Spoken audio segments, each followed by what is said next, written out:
Marissa. I know Marissa.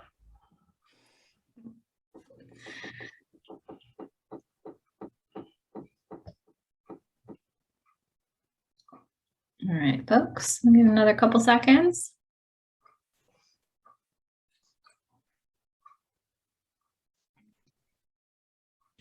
I just want to share. I really enjoyed the opening ceremonies the other night. Oh, wasn't that a great presentation? Yes. I really enjoyed them. I enjoyed the whole process, actually. Okay. I took a couple of tips that I was sharing with Dina that we're going to utilize. All right, folks, we are going to get started and do a quick little introduction, and then we will get rolling. Okay, so welcome everyone. My name is Erin Rounds. I'm the Angie secretary. Also with me today is Angie member Deb Davison. We're excited that you all can join us for today's workshop, Installing a Teaching Pollinator Garden, as part of Angie's 37th annual winter conference. A special thank you goes to our conference sponsors, PSEG, New Jersey Natural Gas, and our anonymous donor, who is a friend of science and environmental education in New Jersey, and to BASF and the Grounds for Sculpture for supporting our field experiences. Also, we'll be placing a link to our YouTube in the chat room where you can see all the recorded content from past conferences, forums, and other sponsored events. And in the coming weeks, you'll be able to catch any of the workshops that you missed from this year's conference. Just a few reminders for the session. We've asked that everyone keep themselves on mute throughout the presentation.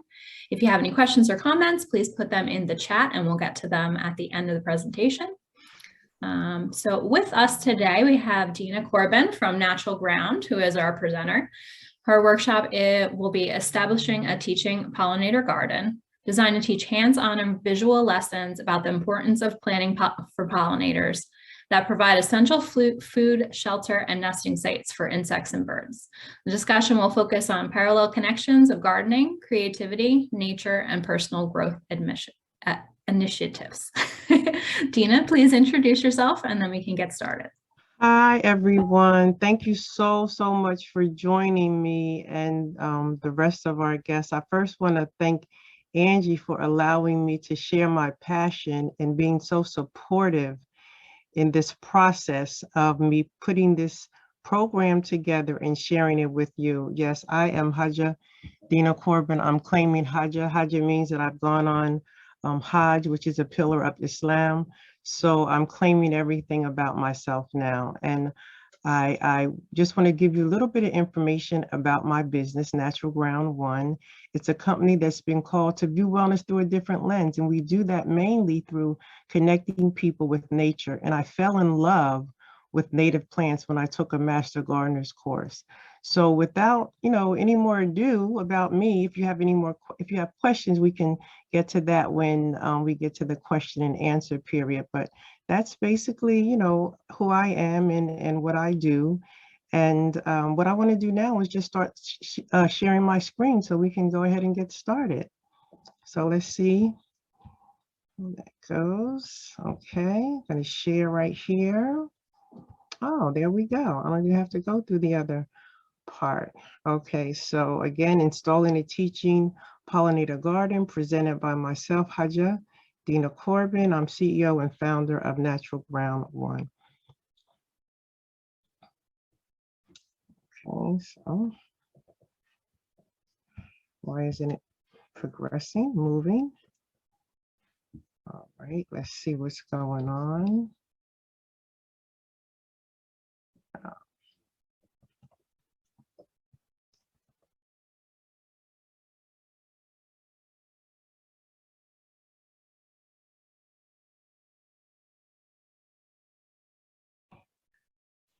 Okay, all righty, so instead of using the back and forth, I have to use that button. Okay, I'm good. Okay, so what are pollinators? What are native plants? I have to move this out the way. Can everyone hear me? If you can hear me, could you let me know? Yes. Okay, wonderful.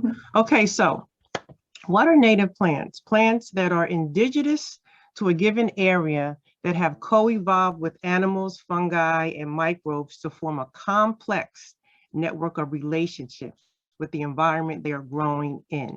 So it's important to keep native plants in that particular area, right? There's a relationship with the pollinators that we want to attract into our garden. And one of the things I like about or love so much about native plants is that they're very simple. It makes gardening very simplistic. And you can grow more with less time and money, inputs, and it's also self-seeding. A lot of the native plants, well, definitely you don't have to replant them every year. They are self-seeding, and you have an abundance of plants and seeds and even plants that you can share. Native plants are more flexible than others on light, moisture, soil, and needs less water. Only water in the first season, basically. They are, and they have adapted to the insects because of that co-evolution, right? That relationship. So you don't need pesticides or fertilizers. And they're easy to establish, very, very easy to establish in your growing space. The first year they sleep. The second year they creep a little bit, they get a little bigger. And then the third year they leap, they're pretty much on their own.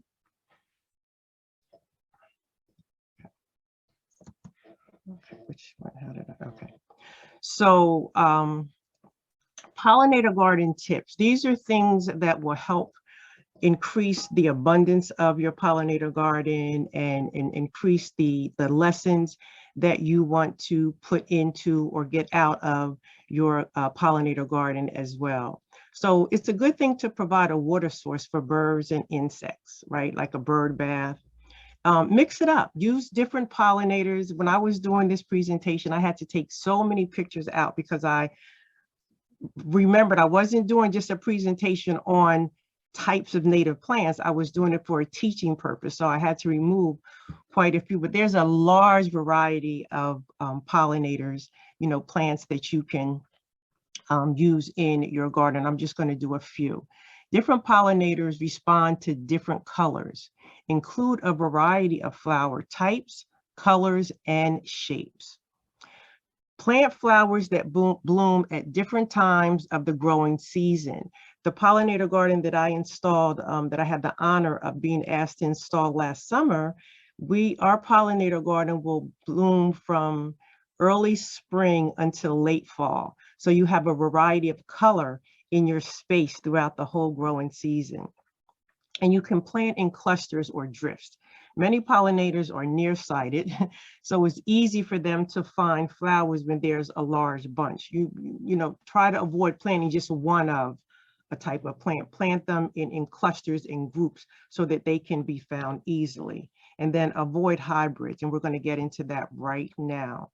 Hybrids and cultivars, we want to avoid those at all costs. A cultivar is a plant that comes about in cultivation rather than a natural occurrence.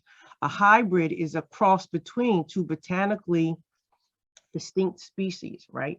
So we want to avoid these because we want to use straight species when selecting native plants. Otherwise, the animals and the insects that you are trying to attract will not be able to identify the plant.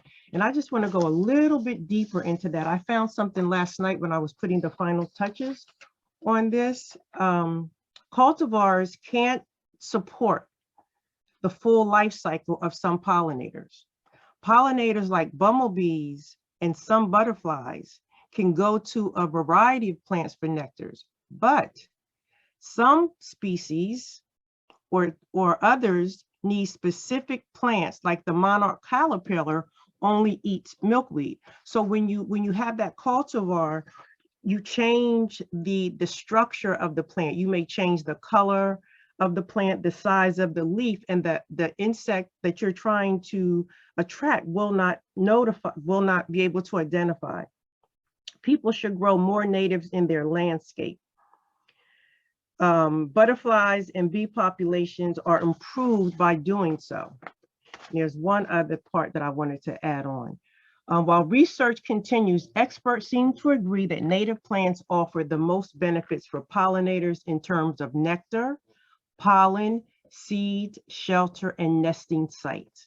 So we want to stay with the straight species, and I'll give you a list of where you can get those.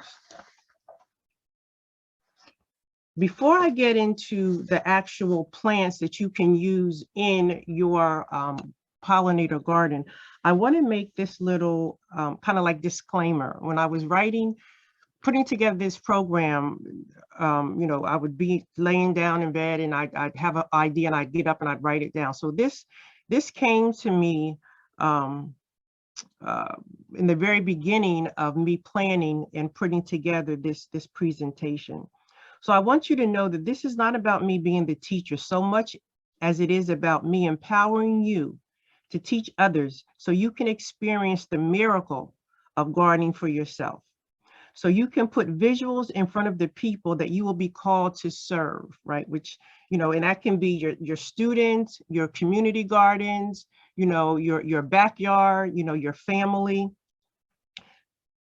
To get the maximum benefit of what we're getting ready to get into, you have to be in the work. As you'll see at a later slide in my, toward the end, I put in, you can Google anything, right? But you cannot Google the experience. So you have to be in the work to get the full benefit of what gardening and pollinator gardens and having a teacher gardening pollinator garden has to offer. So this is the cardinal flower. This is one of my favorites, and you'll hear me say that over and over and over again.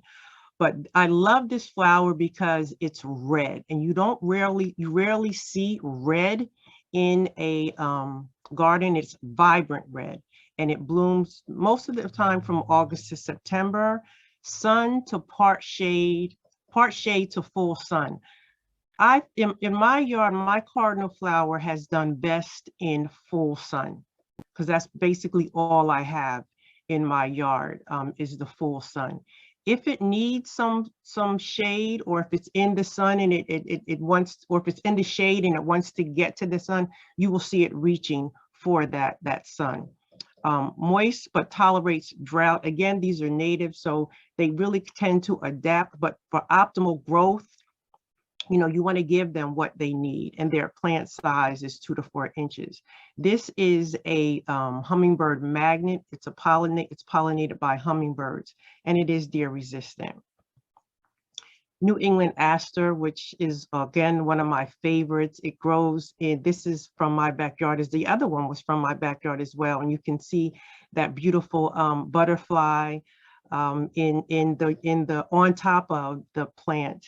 So they do truly attract butterflies, and it's nothing more beautiful than when you're teaching that life cycle of the butterfly, which I believe when I was teaching was a 3rd grade curricular choice. You know, and then to see a butterfly, to actually have the children go out and see the butterflies going through that whole process. And then you have the sun, the part sun to part sun. The white wood aster does best in shade. I've never grown the white wood aster.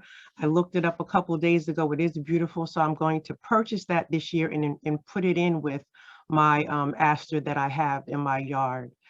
It does best in sun. It does best in full sun, moist to dry. This was one of the first native plants that I actually pruned and cut in half. I don't like cutting my flowers. I find pruning hard because I don't want to cut them. But because I found it being leggy, you know, it grows tall, it can grow tall.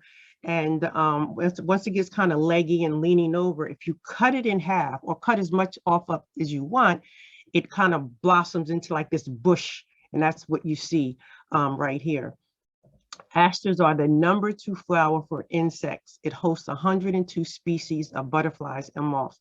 When I took my master gardening class, and I had this class on native plants, I was just amazed at the number of native plants host so many different types of species and butterflies.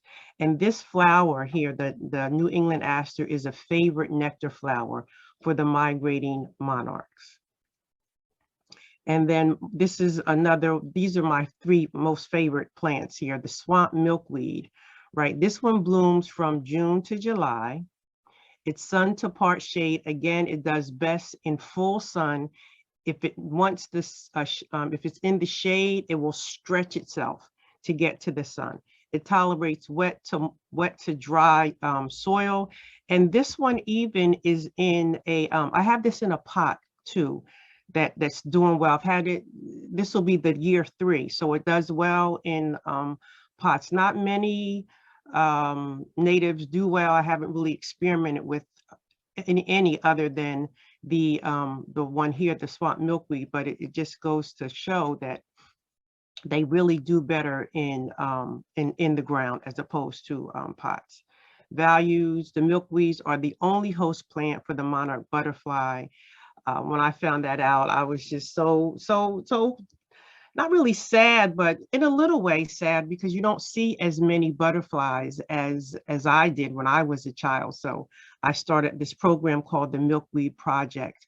If you're interested, you can, when I get to the information of how to contact me, you just let me know and we'll talk about that. And then it's deer resistant. This is the pretty pinkish color here, and this is the butterfly on it. And here you see the seeds. There's hundreds, hundreds of seeds that come out of this one plant. And as I said, it's self-seeding. So you see the little light, fluffy white stuff that's around the seed. It makes them very light and airy. So they just fly all over. And one thing about the milkweed seed, it has to be cold stratified, meaning that aids in the germination process. So they have to spend a lot of time out in the cold. So if you decide to harvest or bring your seeds inside, before you get ready to plant them, you do need to refrigerate them for at least 2 to 3 weeks. And then you see how it just kind of flows in light and airy here. Beyond the classroom, benefits students hold on to. As a retired special education teacher, I was called to, really teach my students some very abstract ideas and concepts. And one of the things that I found to be very beneficial was having a garden, growing plants in my classroom. And what we're getting ready to go over now are some of the sidebars that come about when you involve your students in a garden practice, right? When you can connect the curriculum to life gardening in the, just gardening in general, when you can connect that curriculum. It's skills that they truly hold on to for life. So the cognitive, it's an increase in vocabulary. You're teaching a new skill. They're allowed to understand and see and experience concepts that are very abstract. The physical, the fine and gross motor skills, it helps with the eye-hand coordination. But the two that I really want to focus on is the psychological and emotional. A lot of subjects now in school, especially within this pandemic and our students going back to school, the subjects include, you have to kind of include or infuse a social and emotional component to your curriculum, to your lessons. This is being able to grow, to plant a seed, right, and see it grow is just, it's a boost in self-confidence just all over the place. So it improves your self-concepts. It improves the self-esteem. There's no judgment in plants. There's no judgment at all, right? You give a plant what it needs and it will grow for you. Develops a sense of responsibility. You are responsible now for this seed that you put into the ground, or you are responsible for this plant that you've put into the ground. Results in a sense of accomplishment. They've done something. They're especially at the end of the harvest, even though, there are some natives that you can eat, right? But at the end of the harvest, you now have all of these seeds, and you started with this little bitty plant, this little seedling, and now you have all of these seeds that you can share and replant. And then it's social, promotes interaction by providing a common interest, improves social skills, encourages group participation, taking turns, sharing, teamwork. especially when you go into like perhaps a community garden. You have conversation that may not have otherwise happened, because now you have to decide, you know, what your garden is going to look like, what you're going to plant in it. And even within the classroom, you have teamwork and building relationships with maybe a student that you may or may not, you know, they may or may not have talked to each other. And then there's the financial, you know, there's benefit, there's work in this type of field. The entrepreneurship skills are there as well. And then supplies and subject. This is just a simple list. I'm sure that you can add to this list. As I said, this is an empowerment type of conversation that we're having here. And you know best, your students, you know best what type of activities you can get from planting pollinators, planting, and even one of the things that I didn't do, and I started to put it in last night, but I said, nope, I'm done. I'm not going to keep adding.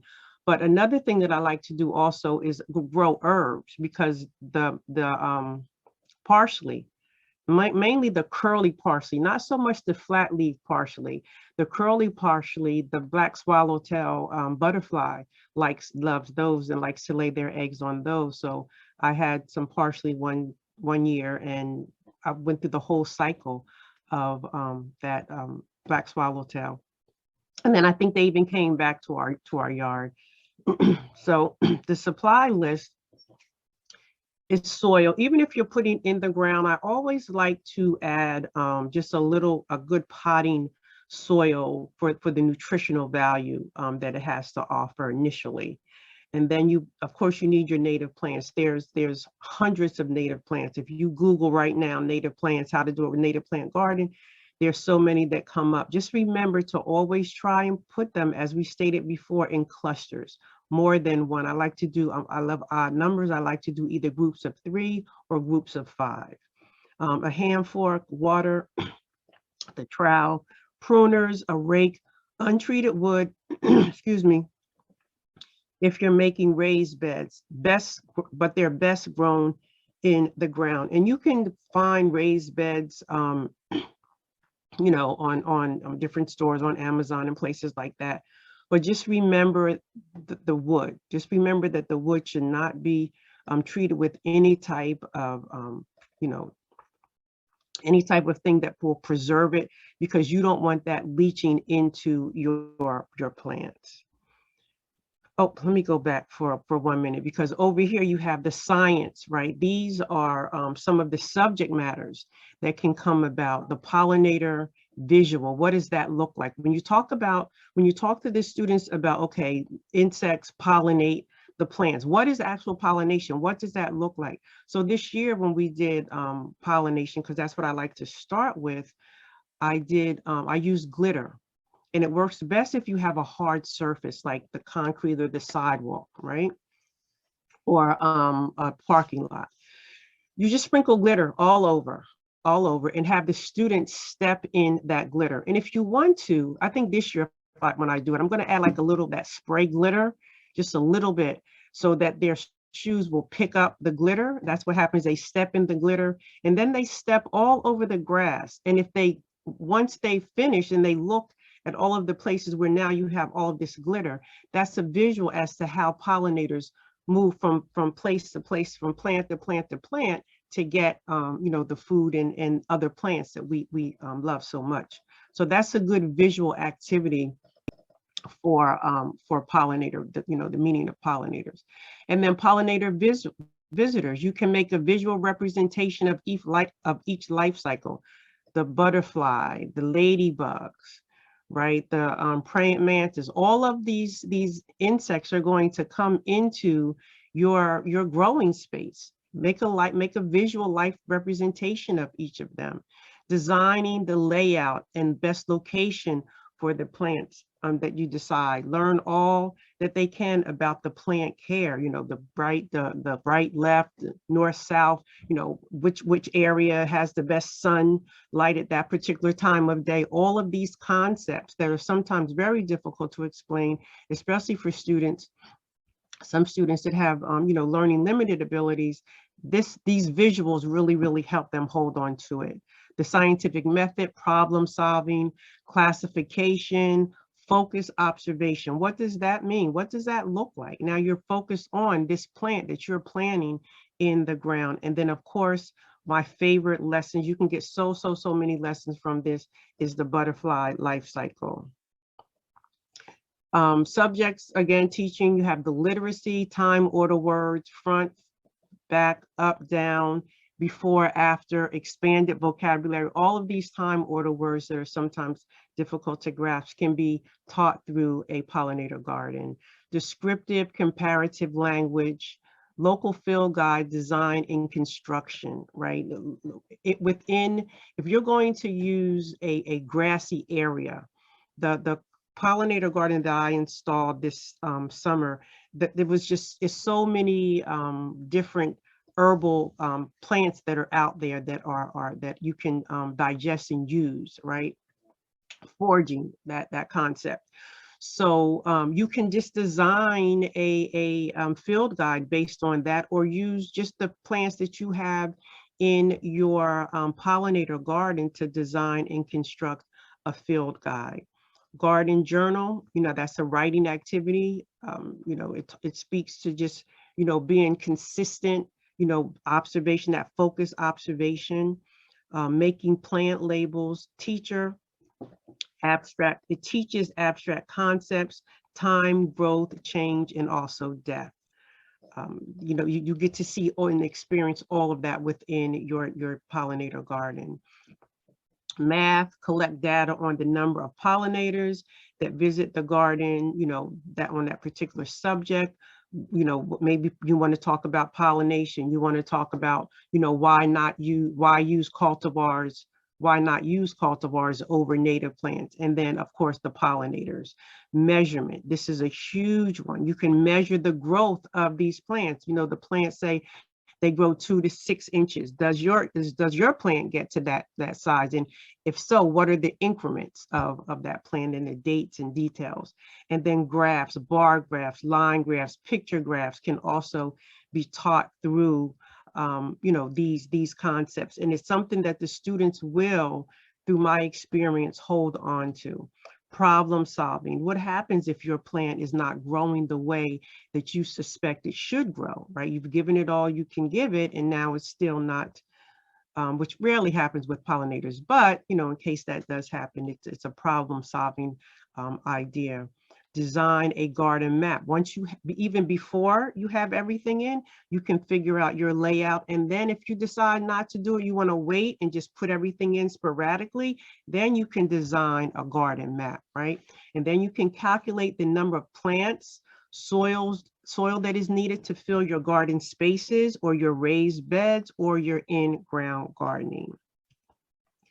And here we have some pictures of just native plants in general. So here we have the goldenrod. This is a beautiful plant. This is the plant that you see when you're riding down the parkway to the shore. That yellow that you see. This is that plant. Easy to grow, has a lot of color, and again, attracts a lot of insects. This is the Joe Pye weed. You see that black swallowtail, beautiful butterfly. This is a nice light lavender type of plant. It gets very tall also. And this is the other milkweed. This is the butterfly weed. And you see it's that beautiful orange. And there you see that monarch. And then the little buds here. And it comes into this beautiful, beautiful orange color. Here you have the violet, which is the New Jersey state flower. The leaves and the flower you can eat them, that pretty purple, and it makes a very nice ground cover as well. And here you have the Columbine, which is truly a self-seeder. I have Columbine in my front yard. In some way or another, it kind of made its way to the back of my yard, and also it grows out of concrete. Like I have this is my front yard here, where you see the purple coneflower, and to the side I have a brick stairwell, and the Columbine grows out of these little cracks and crevices. This is the false indigo, which is another beautiful, beautiful purple. It gets very tall. It looks nice in a field along with, can you see these two together, right? The purple and the yellow. And then this is the black-eyed Susan, which you see so many different varieties, so many different choices of flowers. But as we said, let me find my paper because I want to read a little bit of something too. As we said, once you change the color and the shape and all of that, the insects that you're trying to attract, the pollinators that you're trying to attract have no idea what it is. Okay, and then I have lastly, the resources and connection. So I'm Dina Corbin, and I like to thank my instructor, Deb Ellis, who came to us with when I was doing my Master Garden class, and she just poured in us, just poured all over us her passion of native plants. And I was wondering, what am I going to do? I'm learning all about these kind of plants. Which one am I going to start growing in my garden? And that was it. Native plants was it. And most of the plants that I have in my yard were donated by Deb Ellis, and I thank her for that. Teaching in Nature's Classroom by Nathan K. Larson is a wonderful book on not just native plants, but really if you're interested too in just starting a vegetable garden. You know, you can add vegetables in with your native garden as well. There's a lot of vegetable gardens here in Essex County, and just to see more native plants in them is a wonderful thing. And then, as I say, Google, right? You can Google anything, but you cannot Google the experience. So take what you're hearing here and what you're learning here and apply it to your own, what you want to do with it, and get some experience and share that out. And then my students, who were my teachers, oftentimes my students were my teachers, the things that they just, you know, allow to take place. And sometimes I wasn't sure because I was all new to native plants and gardening and things as well. It was just a wonderful opportunity to share, and we had a lot of fun. And then my love of learning, always wanting to learn, to grow, to know more. And that's why I wanted to do this program, because that's what it's about. It's about empowering and learning and sharing your information with others. And then the Native Plant Society of New Jersey, the Essex County chapter, which is where the Essex County chapter is maybe like 3 or 4, maybe we're going into our 4th year. And I was asked to be on the steering committee, and I'm very excited and honored to be doing that work. And then here's my information. This is my email address, naturalground1 .360@gmail.com. And then this is my scheduling app, the Live Visita. If you're interested, you can go on there and schedule, you know, your availability, and we can meet, you know, and get more. I can give you more detail, more information. And then also, please, if you send me your email address, I will send you some information. And then this is my phone number, my Facebook, my Instagram, and my LinkedIn. There's one other thing, I think I'm finished here. There's one other thing I want to share with you. Let's see. Do I have to stop sharing and then start screen sharing again? Let me see. Where is it? Is this it? This is it. Okay, share this. Okay, so this is where you can buy straight species. This is what I will send to you.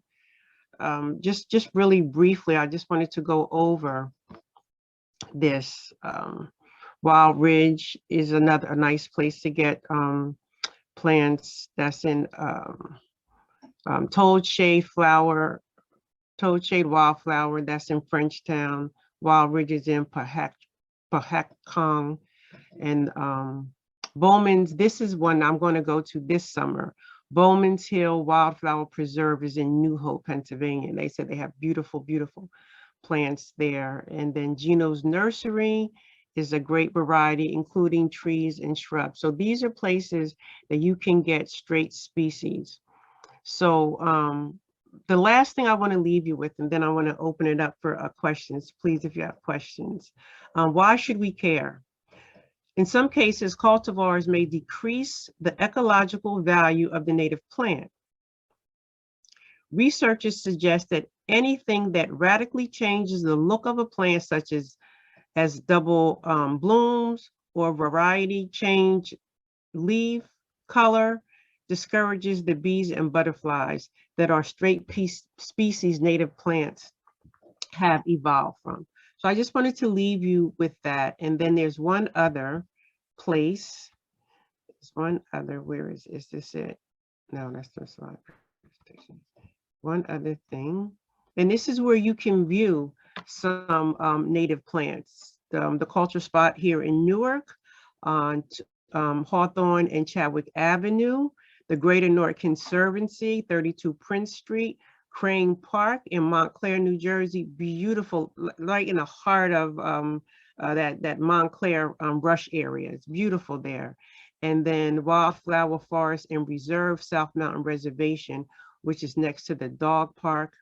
And then Essex County Environmental Center, Garibaldi Hall. They have a wide variety of plants, native plants there for you to look at. So let me stop screen sharing and I'm back with you. I get to see all of the names. Wish some names had faces, but here we are. So bring the questions. I'm ready for the questions. Do you have any questions, guys? I had one question myself. You said that you were a special ed teacher, but yes. What ages and grades have you taught, I taught the gardening to? Grades 2nd through 11th. I never taught high school. And I always had plants in my room, always had plants in my classroom. I started doing native plants really after I retired, right? I did the herbs when I was teaching, and that's how I knew about the black swallowtail, right? But most of my native plant teaching has come post-retirement. And then I did a lot this summer at the Culture Spot, which is on Hawthorne and Chadwick Avenue in Newark. And I now teach horticultural therapy to the Master Gardeners class, and I put in a piece on pollinators. Okay. And you said you did a field guide activity. What age did you do the field guide activity? The field guide activity we did when the students, I think that was 7th grade. That was 7th grade. And we had the herbs, but we got a grant to do and this is another thing too, grants can help you. At the time, Home Depot was doing a grant. So we got a grant and we planted bulbs, tulips, and but in that area, around that area, there were other plants that we just saw and wanted to do a field guide with. Some people, the plants that the students would see maybe on their way to school. So we had field guides and we would look through and then we would pull out from those field guides. And some of them were pictures that we, like the tulips and things like that, pictures that we had taken.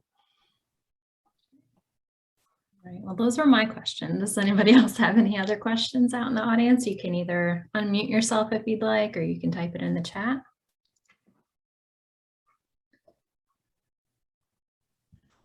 I don't have a question, but like a statement. Dina, thank you for the presentation.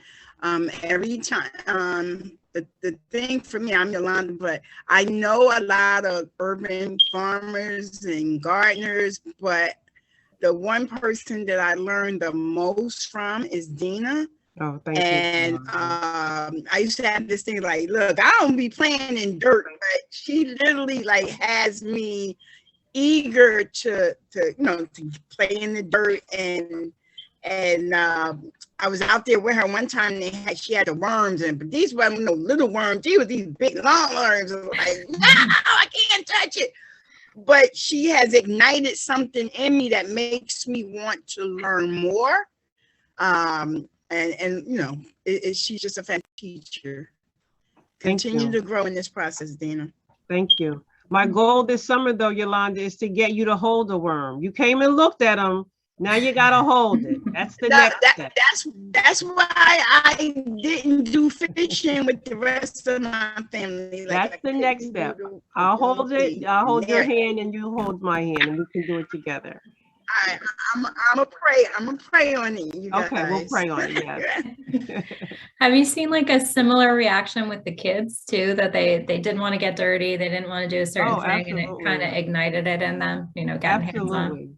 Nice. Absolutely. You know, but the one thing that really kind of makes them, you know, want to come over is my enthusiasm, right? And then the enthusiasm of the other students that are really, you know, engaged. It's fun. I like to start off by telling a joke, you know, and you know, and it just everybody just gets involved, and then we you know, I kind of start the lesson with what the end is going to look like, right? Like what, you know, this is what we're doing this for, the butterflies. Look at all these beautiful butterflies. I remember back in I think it might have been maybe September, October, when they, you know, you do the butterfly migration, right? You all of these different articles and shows are on TV. And my grandson said to me, Grandma, you think those butterflies that are in Mexico now were in our garden in Newark? And I said, possibly. Yes, they could be from Newark. We could have some Newark butterflies out there. So, you know, it's getting them to see the bigger picture, right? Mm-hmm. And then they participate. The little ones, they have no problem. The middle school, some of the high schoolers, they like, you know, I don't want to get their nails wet, but dirty. But after a while, they come around. They come around. All right. Does anyone else have any other questions, comments? I've got a quick question. I'm curious, what are you looking to do with the future of the pollinator program? Like, are you looking for getting involved in more conservation science projects, like Monarch Watch stuff, or are you more so like community gardening? You know, all of the above, because it's all needed, right? My goal really is to get more milkweed in Essex County. Like, why can't Essex County be one of those sites where you see, you know, the butterflies come to, right? You know how they travel through the different areas. Why can't Essex County be a stop where, you know, there's so many native plants, there's so much milkweed all over the place that they can become a stop. My goal really is to get a program into schoolyard gardens, right? So to get a pollinator program into school gardens, community gardens, senior citizens facilities, you know, masjids, churches, everybody. That's why I put, you know, this is from preschool all the way up to post-grad. Everybody can benefit. Everyone can benefit from being immersed in an environmental activity like this. And I just happen to do pollinators and herbs because it's simpler for me. You know, it's simpler for me. You know, vegetable garden takes more time, and I may be wrong, but for me, it takes more time. So I hope I answered your question. Did I answer your question? Okay, thank you. Thank you. So all of the above. And if you want more information, if you're interested in starting something where you are, please reach out to me. Okay. All righty. Like we have Sharon, do you have a question? Well, actually, I just wanted to share. I work for Rutgers in cooperative extension, actually. So I was glad to hear about the Master Gardener program. Yes. And we actually just got a small grant from our National 4-H Council, and we are creating teens as pollinator ambassadors, because we make everybody an ambassador in 4-H. And we have about 5 counties, and our goal will be to plant some pollinator gardens as well as educate the public. So I just wanted to share, I'm in Camden County. We're going to have a site in Ocean, also Essex, Cape May, and Salem, and possibly a few others. So I would love to be able to connect what we're doing to anybody who might be interested in possibly partnering or in that educational component of what we're doing. We have. That's wonderful. Thank you. I'm here today because I don't know anything. I don't do gardening. I don't know anything about plants, but I do have a colleague who I can rely on. But I really wanted to hear about, you know, what you had to share today. So I'm excited. We're just getting started. The kids will get some training, and we may not plant until June or July, I think. But But Well, we're I on hope the way. some of the information was valuable to you. And please, Sharon, can you send me that information through my email? Absolutely. Okay. Could you share that one more time? Because I think I didn't get all of it. I got, I'm going to put it in right now. okay. Thank you so much. You're welcome. All right, any other questions out there in the audience? If not, we can start wrapping up. Dina, any last thoughts? I just wanted to. Go ahead, Laura. Hi, this is Laura Mcmahon. I work for BASF, and I wanted to thank you for the Beyond the Classroom benefits slide. We worked with the Toms River schools, and we developed a pollinator garden for them on the company property, and they got to design it, they got to plant it. Wonderful. And each year I kind of have to justify the expense to BASF for continuing the project. And it's very easy to say the scientific things, like they learned how to do charts and graphs and things like that. But it was really good to see the psychological and social benefits to doing the garden, because maybe because I have such a science background, sometimes I forget about the other things. So I'm definitely going to use that in my next write-up. So thank you for adding that. You're welcome. Yeah, push that, because when I looked at the curriculum for doing this, and also possibly working with some of the schools in Newark to install community gardens, social and emotional learning was a huge part of infusing that into the curriculum, right? So this, like you were saying, beyond the classroom, those things that you really can't, kind of you can't see it all the time. You have to be in the classroom, and you have to know the student, right? You have to know that a student came to you and they didn't have a lot of verbal skills, or they're socially, they weren't socially astute, they weren't socially comfortable. And then to have them, in this program, this gardening program, and to see them now needing to talk to their partner because they've been commissioned to plant this milkweed in this location, right? They have to have that communication. So those skills, those social and emotional, the psychological, the cognitive, all of those skills are so very vital. And they can really have a strong impact on our students when we put them in this kind of situation. And this is going to be a saving grace for a lot of people, a lot of students, because there's no judgment in the garden, right? There's no judgment. You give it what it needs, and it will work for you. And I can see it, yes. I only see the students when they're on the property, which is a few times a year, but you can see when they get off the bus, they're usually seniors and juniors, very jaded juniors and seniors sometimes, but you can see once they start working with the shovels and the dirt, they really come alive and start asking questions about not just the plants, but about all type of things. They stopped looking at the phone. They became much more engaged. They're much more socially engaged. Yeah. Are you still there, Laura? I am, yes. Oh, okay, yeah. They're much more socially engaged, and that's what we want. That's what we want our students to grasp hold of when they're immersed in this type of situation. So if you need some more assistance, just reach out to me, Laura. Very good. I'm glad you've got all your contact information. Yeah.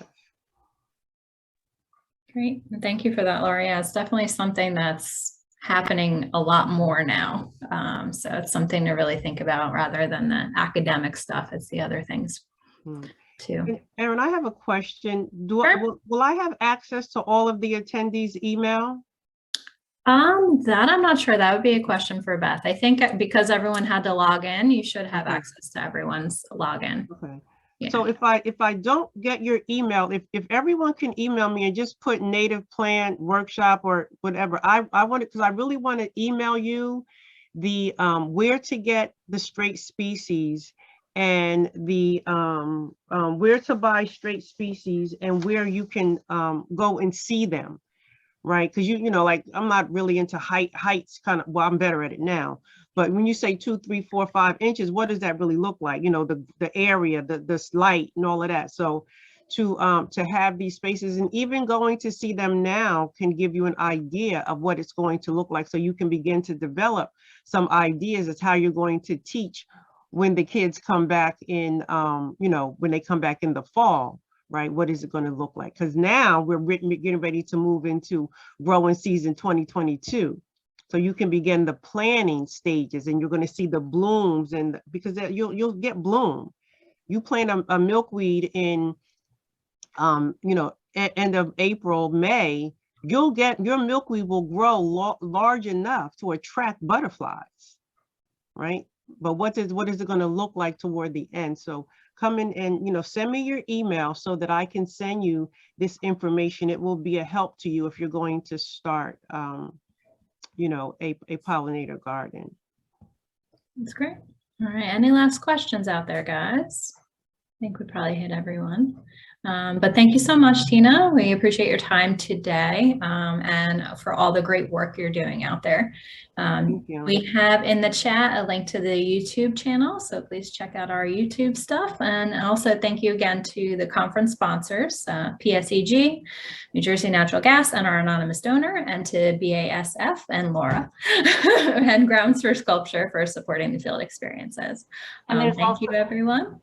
There's also a link to the evaluation in the chat. Oh, yes, the evaluation is also in the chat. Thank you so much, guys.